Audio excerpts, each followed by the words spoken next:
Hello friends, good morning. আজকে সকাল সকাল আমি ঘুম থেকে উঠে গেছি, আর সৌরভ আর শ্রেয়ান এখনও ঘুমোচ্ছে। তার আগে ভাবলাম আমি আমার ঘরের কাজগুলো সব সেরে রাখি। সবথেকে বড় কাজ তো রান্নাবান্না, যেহেতু দোকান টোকান আছে তাই আমাকে রান্নাবান্নাটা আগে কমপ্লিট করতে হবে। তো এখানে দেখো পুঁই শাক আছে, বাঁধাকপি আছে, আর কয়েকটা বেগুন আছে। এই হলো আজকে সবজিপাতি। এই যে এখন বাজে 6:45, আর 6:45 থেকেই আমি আমার ব্লগসটা এখন স্টার্ট করছি। আর এদিকে দেখো মশারি না টাঙালে কিন্তু রাতে আমাদের একদমই ঘুম হয় না, তো দুজনে মিলে ঘুমাচ্ছে। আর আমি এখন যাব রান্নাঘরে। তো রান্নাঘরে এখানে অলরেডি প্রেসার কুকারে আমি আলু সেদ্ধ করতে দিয়েছি। আর এখানে সবজি বলতে এই যে বাঁধাকপির ডাঁটা ছিল সেগুলোকে কেটে রেখেছি। আর এই যে এখানে হচ্ছে পুঁই শাক, আর পুঁই শাকে এখনও পর্যন্ত আমি আলু দিইনি। পুঁই শাকগুলো এমনিভাবেই রাখবো, আলু পরে দেবো। যেখানে সেদ্ধ আলু করে রাখা আছে সেখান থেকেই আলুগুলো নেব। আর বাঁধাকপির জন্য কিন্তু আলু কেটে রাখা আছে, তো বাঁধাকপি কেটে ধুয়ে রাখা আছে। আর এদিকে হচ্ছে আমি মটর সেদ্ধ করতে দেব, কিন্তু মটর আমার ভেজানো আছে, সেটা এখনও সেদ্ধ করা হয়নি।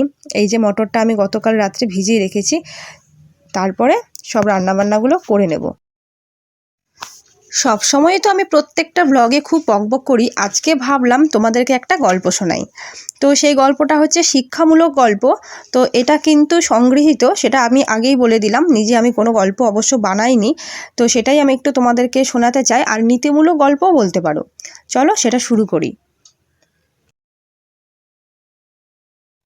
অঙ্কের শিক্ষক একটি অঙ্ক দিয়ে বললেন, তোদের মধ্যে যে অঙ্কটি পারবে তাকে আমি একজোড়া জুতো গিফট করব। সকল ছাত্র অঙ্কটির সঠিক উত্তর দিল। শিক্ষক, আমি তো একজনকে জুতো দিতে পারবো। একটা কাজ করা যাক, লটারি করি। বাক্সের মধ্যে তোদের নাম আর রোল নাম্বার লিখে দে। ছাত্ররা নাম রোল নাম্বার লিখে বাক্সে রাখলো। শিক্ষক বাক্স একটু ঝাঁকিয়ে চোখ বন্ধ করে একটি কাগজ তুললেন।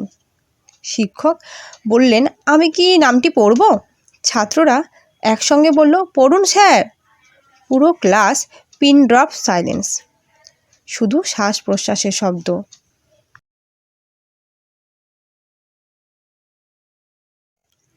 শিক্ষক পড়লেন, আব্দুল, রোল নাম্বার 1। ছাত্ররা হাততালি দিয়ে ফার্স্ট বয়কে অভিনন্দন জানালো। শিক্ষক পরের দিন একজোড়া জুতো নিয়ে এসে বললেন, তোরা সকলে মিলে জুতোটা ওকে পরিয়ে দে। টিচার্স রুমে ওই শিক্ষকের চোখে জল দেখে সহকারী শিক্ষক জিজ্ঞাসা করলেন, স্যার আপনার চোখে জল কেন? শিক্ষক জুতোর ঘটনা খুলে বললেন। আব্দুল ক্লাসের একমাত্র ছাত্র যে কিনা খালি পায়ে স্কুলে আসে।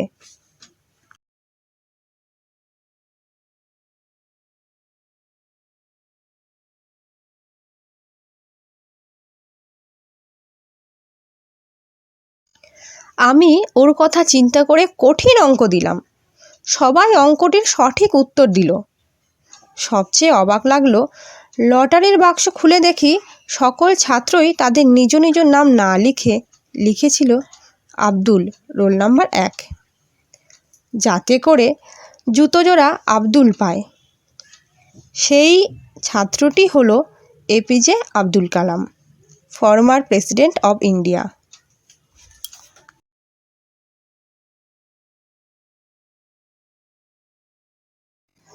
তো বন্ধুরা, কেমন লাগলো আজকে আমার গল্পটি সেটা কিন্তু কমেন্টে জানিও। আর ভালো লাগলে একটু লাইক শেয়ার সাবস্ক্রাইব করে দিও।